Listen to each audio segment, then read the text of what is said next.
Welcome, Palos Verde Democrats, to our February meeting.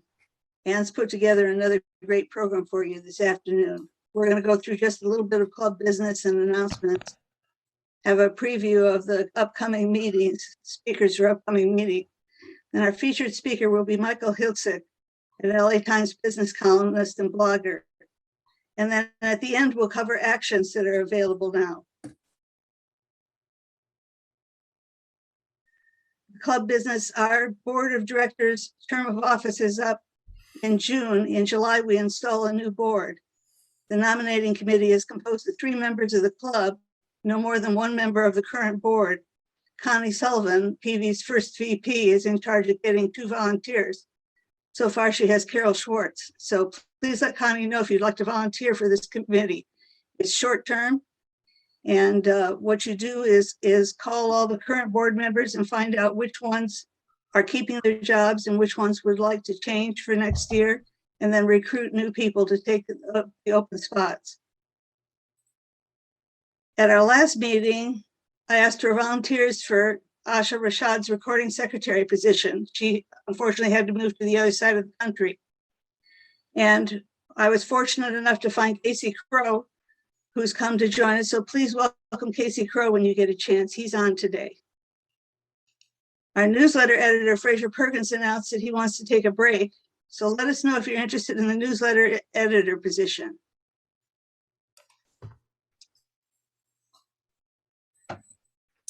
Okay, for this slide, I want to just do a shout out to Catherine Nihas. So she's from Indivisible, South Bay. And so she told us about this event.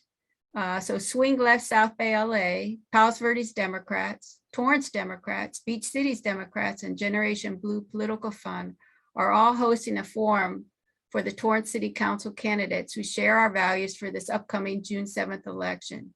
It's very important that people realize that the Torrance City Council race is June 7th. It's not a primary. That is their election. So that's why we're highlighting this today. So they're facing significant challenges. Some new energy is required to move the city forward. And we all believe that what happens in Torrance matters to us all. So we want you to come hear the candidates, get involved, and you don't have to live in Torrance. If they're going to do it at the Strand Brewing Company in Torrance. Drink tickets will be provided. The event starts at 12 p.m. and with the forum, it begins at 12:30. I also wanted to say that, one just second here. What day is that? March 12th. Saturday. I mean, day of the week, you're asking me? No, I didn't see it. I saw it in the I'm body. sorry. I just saw it. It's in the headline. Yeah. Oh, okay. Okay. Sorry about that. So each of the hosting groups is contributing money, so it's free for attendees.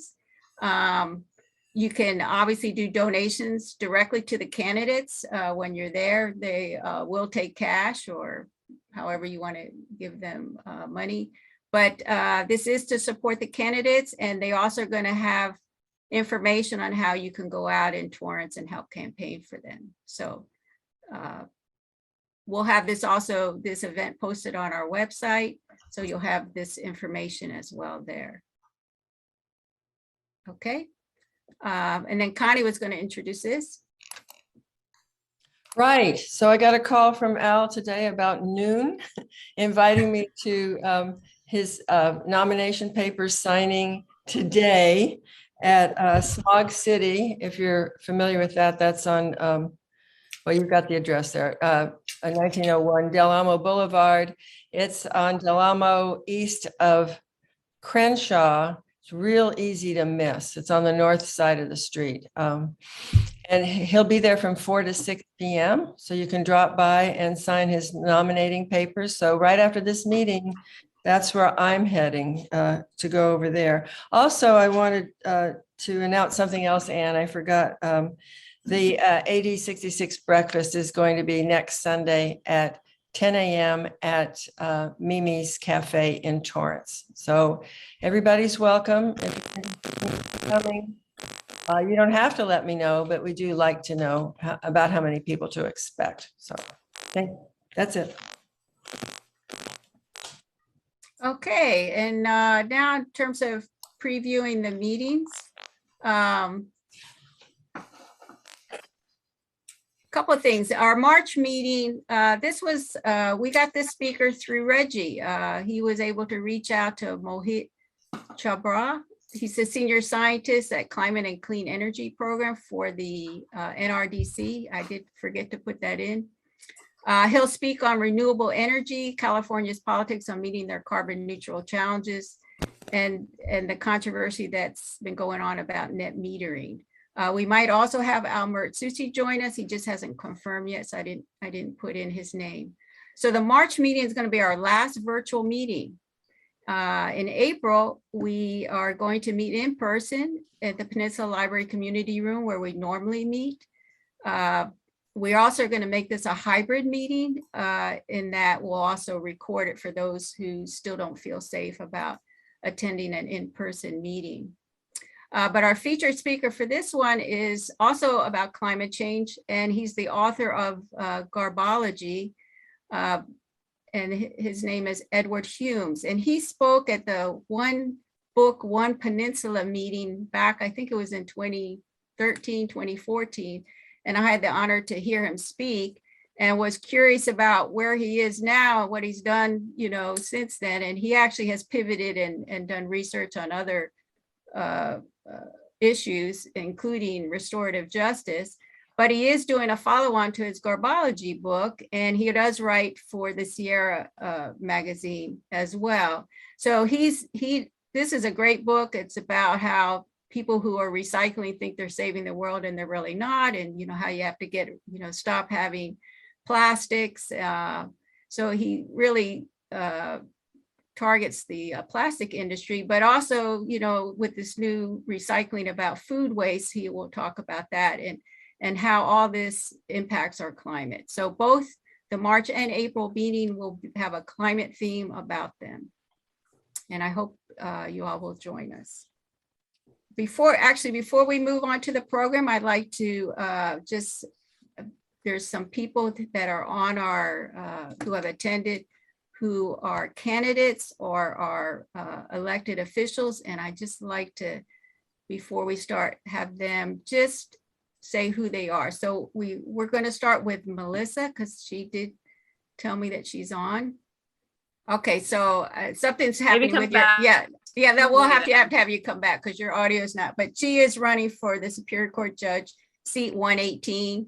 And she has come to us before, and there's a forum that the Torrance Democrat Club is doing Monday night, and she could put maybe the link in the chat, but all the judges, or a number of the judges who are running, are going to be at that forum. But we'll have you come in when your audio is better. Okay. Then we had Harold, I saw. You want to just say hello, Harold? Yes, thank you very much for that. Harold Williams here, Director, West Basin Division 1, which covers Palos Verdes Peninsula and the city of Carson, basically. Yes, I'll be on the ballot this year in November. So okay, good to know. Let you know that. Okay, thank you. Good. All right, and Rob? Yeah, good afternoon, everybody. Rob Catherman with the Water Replenishment District, and I'm Harold Williams' younger brother. Good intro. Okay, so those are the ones I saw before the meeting. Anybody else that's an elected official or a candidate that's on? Melissa has her hands raised again. Oh, okay. Go ahead. Different Melissa. There's a different Melissa. Go ahead. Yes, good afternoon, everyone. My name is Melissa Lyons, and I am running for Los Angeles County Superior Court Judge as well in seat 90, and look forward to earning your support. Great to have you on. Okay. Anybody else?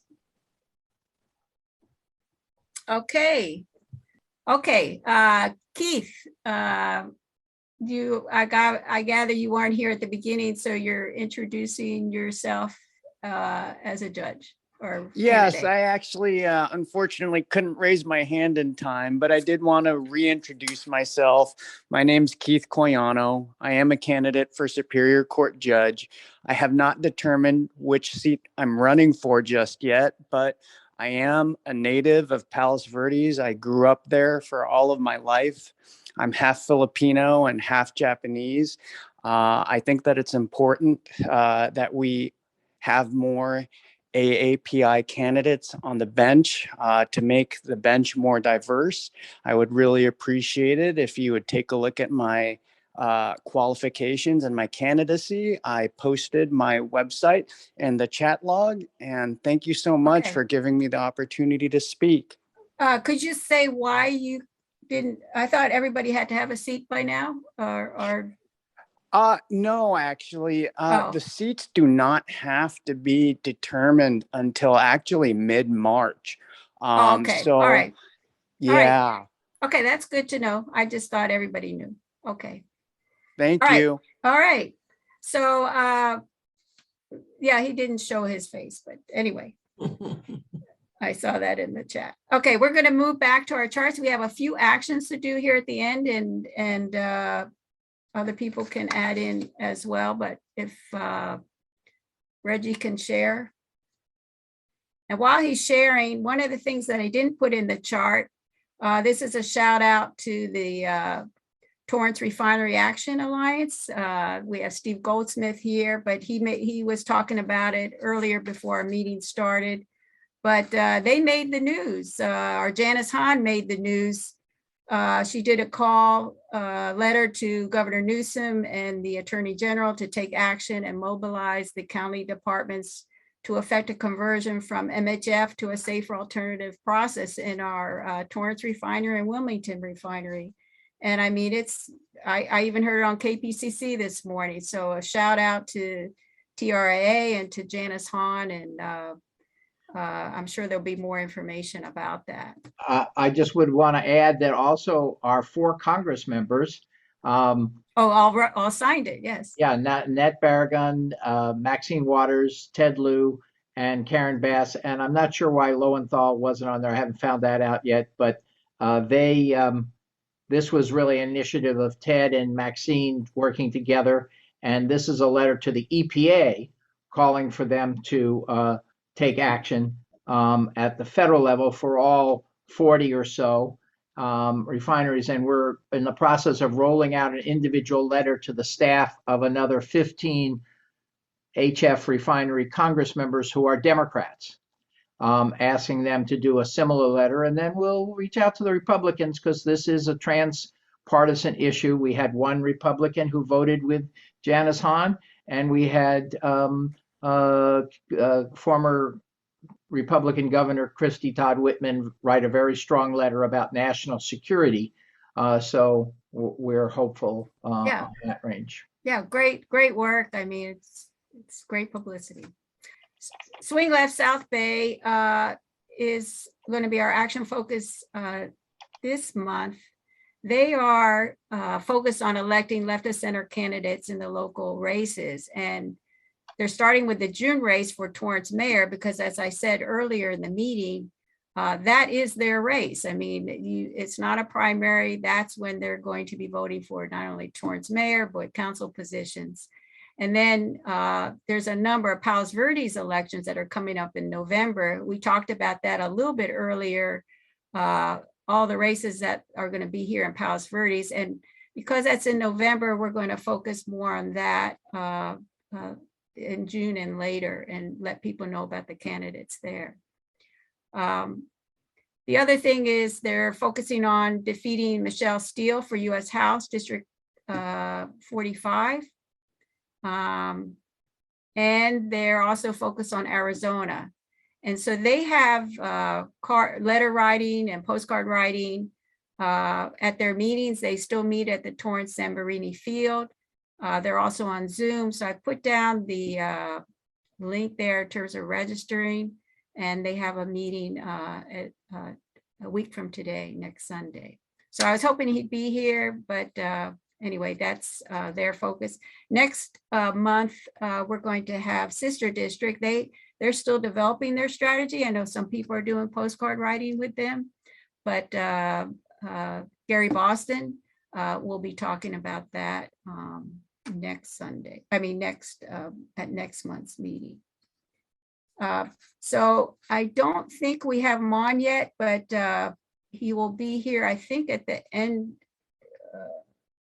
in a few minutes. I don't think he had some issues, but I just want to introduce who he is. It turns out I got an email from someone who represents Ron Calperin. So Ron Calperin is going to be a candidate for state controller, and he's running, he was endorsed by our state controller now, Yee, and he wanted to just introduce himself. So he should be on, I guess, in a few minutes, but it was he couldn't get on any earlier, and I just wanted to let you know that was coming up. But it's a new name for me, but his name is Raul Calperin and running for state controller. He's endorsed by State Controller Yee and former State Controller John Chang. And any other last minute actions or issues that people want to bring up? I had a couple I just wanted to say. I sent that. I forgot. Yes, you had the Okay. Ted Lieu. Yeah. Yes. For those of you who have not put your signatures down for Ted Lieu, I have some sheets from Nico. So I have, you still have an opportunity to do that. I will be at the Peninsula Center from 10 a.m. tomorrow until 12 noon tomorrow, and you can sign your name there. And I also will provide little munchies like, miniature croissant and muffins and orange juice, healthy orange juice. So come and meet me over there in front of, if you guys know Myers Bakery, and then to the left a little bit is the Milan nail salon. So there is a beautiful couch and tables right there. I'm going to be sitting there. So you'll see me. Okay. Bring your, neighbors and families. Thank you. What hours will you be there from? 10 a.m. to 12 noon tomorrow. Fantastic. Okay. We'll see you there then, Casey. Okay. Very good. Just another announcement. I did say this earlier, but tomorrow, Monday, the Torrance Dems is doing a judge forum on the for the June 7th ballot. This is their primary, not, so they'll be whittling down the Superior Court judges that we've been hearing about. And that starts at 7 o'clock. So you have to go to the Torrance Dems website to get the registration for that, but they're doing a what they're calling a judge forum. Okay. And then I just had a couple issues that were here on our city, on the peninsula, if no one else has a hand up for an announcement. Okay, so I wanted to, can I just say, I just wanted to put in the chat my email if you guys wanted to let me know. yeah, just put, advance. yeah. Just Okay, put in the thank chat. you. Yeah. So I did say this a little bit earlier.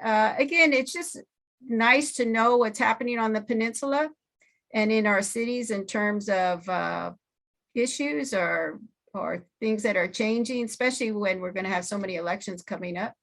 But here in RPV, it made local news because they have, it was way back when, they were developing the peninsula, that they realized in their development that they were faced with all these Japanese farmers that were here. And so they had to work out something to allow the Japanese, a deal to allow the Japanese farmers to keep farming. So they ended up where they were leasing land to them. And so the amount of acres that they had kept getting whittled down to where it ended up where you have now a farm, which they're calling Hatano Farm, a tiny 4-acre farm, which has a very nice view of the ocean. And so they want that land back. And so anyway, I just wanted to let people know that was before the RPV City Council. I'm not sure what was their latest vote on it, unless somebody online knows that. But some people want to memorialize what's that piece of land and not have it for development. I'm not sure, but the RPV City Council back in November voted to take it over. And Can I tell you, I believe the concern with that though is not that it would go to development, but that they have the land is on lease from the federal Right. government. And because there's no longer a Japanese farmer working that land, they are no longer under the terms of the lease and are in danger of having the land seized by the federal government. oh, okay. Yeah, Well, and that's the in the article I read, the guy was still working it. So he'd been working it for 40 years. So. The gentleman working it is he's a Hispanic worker who worked for the Japanese family that previously did work it. Oh, okay. So it's a kind of a complicated situation. It's an unfortunate situation for him. I truly feel for him. But for whatever reason, I've noticed several news articles have not fully disclosed Yeah. all kind of what's going on there. So that's really good to know. So the lease was to the federal government, not to local. It's federal land that they allowed RPV to use so long as a Japanese farmer was using it. With the last Japanese farmer leaving, and a non-Japanese farmer taking over the land, there's a concern about the federal government seizing it and then using it for who knows what. Okay, very good. So anyway, it was just a little misinformation that was going on. So I'm glad you clarified that. And then I just wanted to say here in Palos Verdes Estates, where I'm at, they have gotten funding to do a change in Malga Cove in terms of how traffic goes through, whether they're going to put a light there or they're going to do a roundabout. So I would just stay tuned for those who live local. But if you want to have some impact there, there's going to be public meetings that people can decide or give their opinion about what it is. And I must say, having a roundabout is what I was liking, but they need to do obviously more for even just biking and that kind of stuff. But to have a roundabout would be, I thought, really a great thing. Steve. Yeah, I also like a roundabout, but there's also, you'll see these signs, quiet PV. Oh, that's really bad. And this is kind of important, actually. It's the La Venta Inn, which we want to survive, but have gone for like this maximum program of very long, the right to have very long events outdoors with outdoor PA systems going late into the night, potentially with inebriated drivers going down the hill or up the hill for people that aren't right in the sound area, which I am barely in it.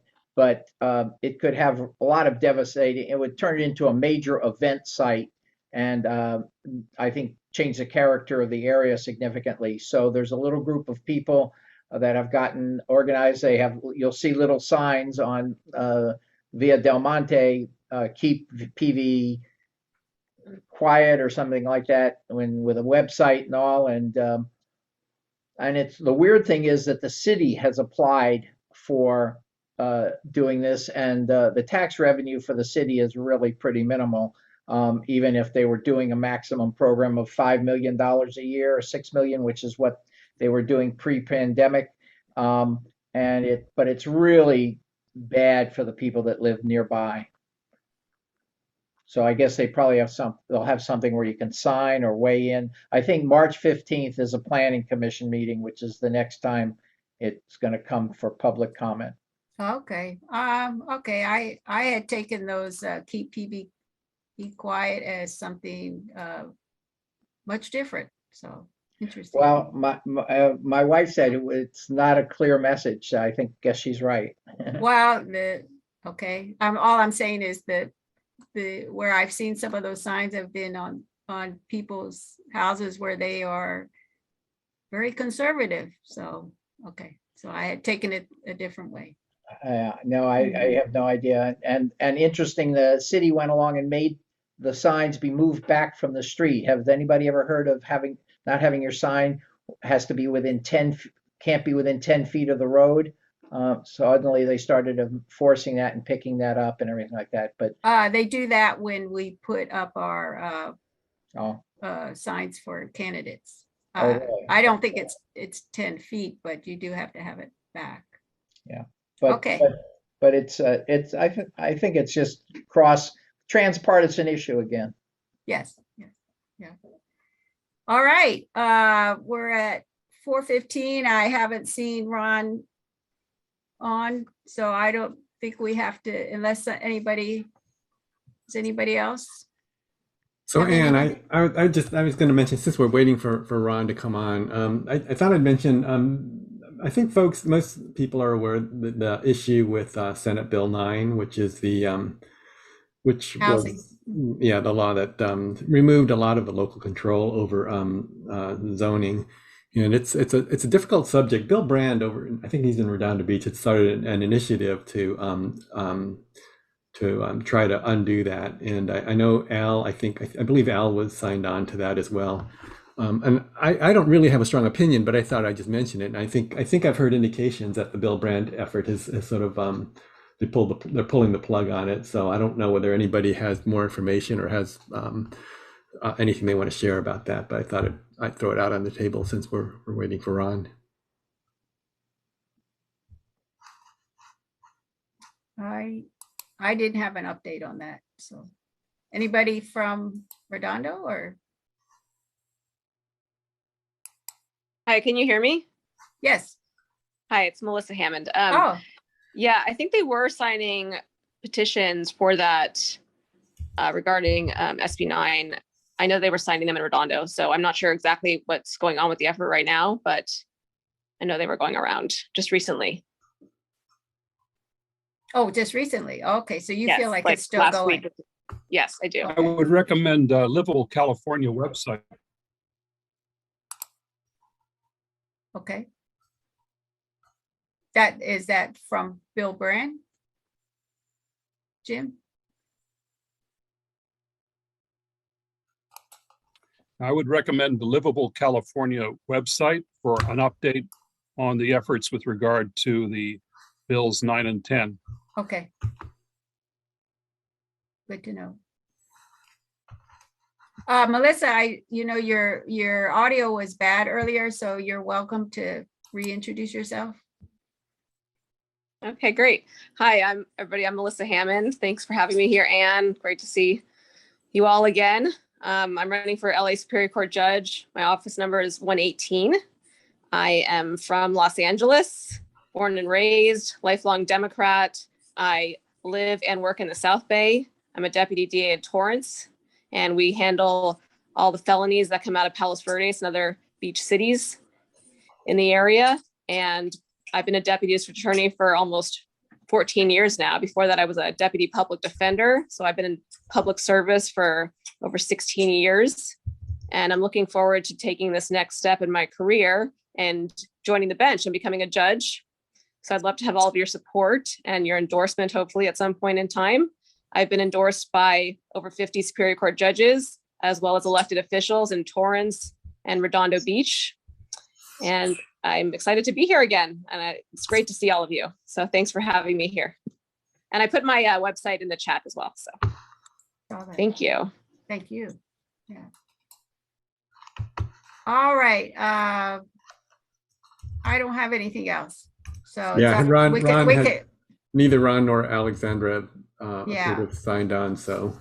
I've emailed them, so we can go to gallery view, and if anyone else has any parting remarks, or Denzi, you had stuff in the chat, so you're welcome to say your 2 cents as well.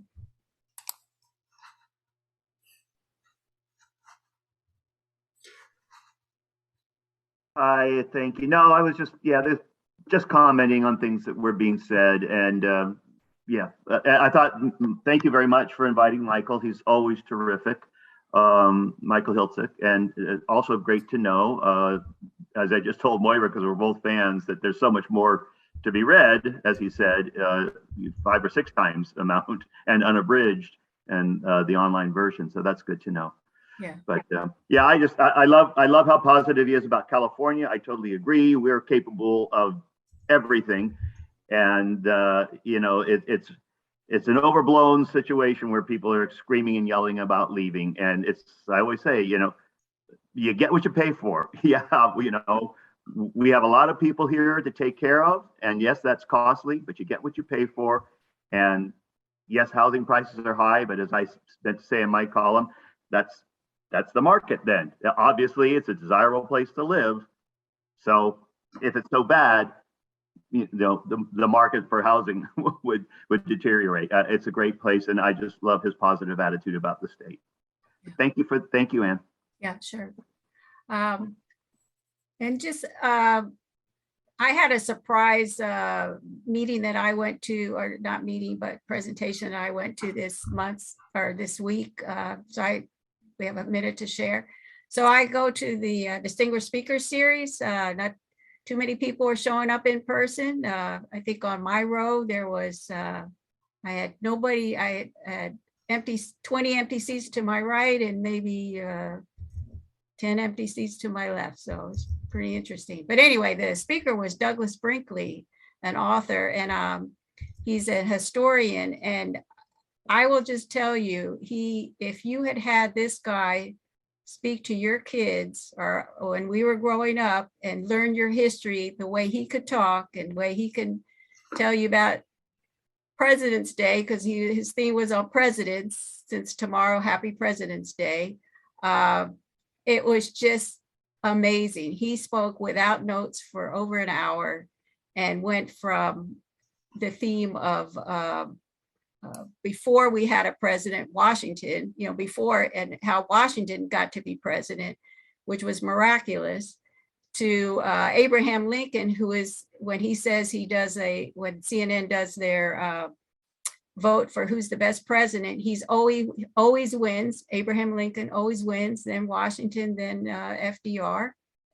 And he just had so many facts in terms of who, you know, who is who. And one thing I wanted to share is who knew that, or I didn't know that when Abraham Lincoln was elected president, 6 states didn't even have him on the ballot. I mean, who knew, you know, and he won. And we have Ron on. Oh, okay. So I'll stop my rant there, but I just wanted to let you know, if you want to learn anything, read about Douglas Brinkley, and he's a great author. Okay. And as long as we're talking about President's Day, one quick thing I would like to remind folks, on CNN, starting at 6 o'clock tonight and multiple times through the evening, they're doing a series on LBJ. And as a 70-year-old who villainized LBJ because of the Vietnam War, we have to remember the Great Society and all the great things. Society, and I'm looking forward to people understanding more about what LBJ was all about. That's all. And that's the great thing for President's Day. Thank you, Ann. Yeah. Okay, so we're going to introduce Ron Calperin, running for state controller. Well, good afternoon. How wonderful it is to be with you. And as you mentioned, I'm Ron Galperin, and I currently serve as the elected controller for the city of Los Angeles and running to be your next state controller.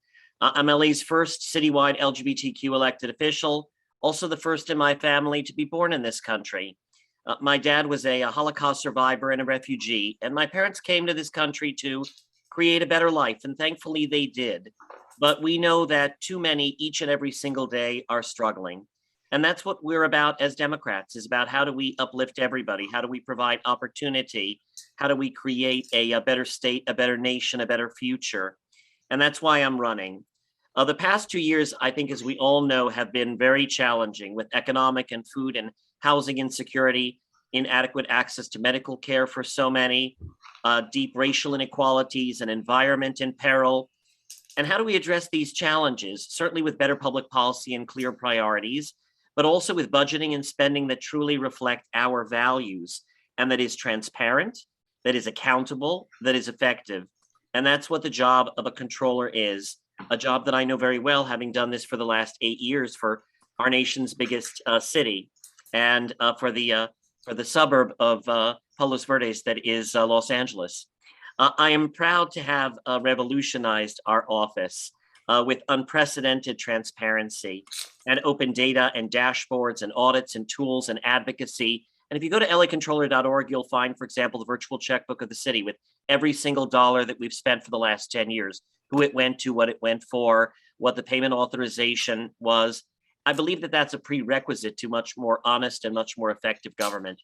You'll also find the first ever equity index that we created, which actually tracks a whole variety of indicators of equity throughout the neighborhoods of LA. I want to do the same thing for the state, looking at what is rent burden, what are the number of owners versus renters, education levels, income levels, and then how do you take that and use it as a roadmap to better look at how you equitably distribute money as a state. Perhaps the most important manifestation, I think, of what our values really are is a budget. And there's a special role that the controller has in overseeing the more than $250 billion a year that the state spends. And the state controller also, as you might know, serves on 78 boards and commissions, everything from the State Lands Commission, the Coastal Commission, CalPERS and CalSTRS, the Franchise Tax Board, apportionment of tax credits for affordable housing, bond-related boards, and much more. And I really want to bring my experience to this job of state controller. I'm ready to do it on day one. I'm also the one candidate who's running who actually is and has been a controller. I'm very proud to have the support of Betty Yee, of John Chung, of many other elected and community leaders across the state, lots of Democrats. I've been a lifelong Democrat, actually serve on the DNC as well as on the exec board of CDP, and also very active in Democratic Municipal Officials, which is an organization of local Democrats who are in elective office around the country. And I would be honored to have your consideration as we move forward to the convention. And I look forward to, in the not too distant future, actually seeing you in person and not just in the Hollywood squares that is Zoom. If you got time, I've got time for questions, but there's so many things you could be doing this afternoon. Here you are talking about issues and how to make a difference. And I think that says the world about you all. So thank you very much. RonForCalifornia.com. Thank you, Ron. Appreciate it. Yeah. Thank you. I don't think we're going to do questions right now, but I look, good luck at the convention. Did someone, Reggie or Connie, did you want to say something about the convention coming up here in March? Well, I had suggested that we just mention it's going to be from the 4th to the 6th, but I think registration's already closed for it if you wanted to go. It's going to be a remote Zoom meeting again this year. I think they were close to actually having it in person, but I think the very last minute decided it wasn't going to work. So, but yeah, so the convention is in a couple of weeks, and this is where the party decides on endorsements for, especially for the state party, state offices like Ron's. The party's going to do endorsements, and that's an important thing for candidates running. Yeah. So go ahead. And I think some of you may be delegates already. Well, Dancy's raising. I see one Reggie, hand. Alexandra, I'm sure Connie. Mm-hmm. Yeah. But yeah, hopefully whatever happens there in the endorsements is usually what we follow through in terms of allowing people, because we don't endorse as a club, but we make sure that those who are endorsed get a voice. And we'll have a report on that convention, either on our website or our next meeting. Well, so good luck. Thank you so very much. Really wonderful to be with you. And thank you so much for your dedication to our party and to really creating a better future. Okay, thank you. Take All care. right, So thanks. This is the end of our meeting, and thank you everybody for spending your afternoon with us. And I look forward to seeing you at our last virtual meeting in March. Thank you. Thanks, Ann. Great meeting. Yeah. Take care. Thank you. Thank you, Ann. Yeah. Thank you.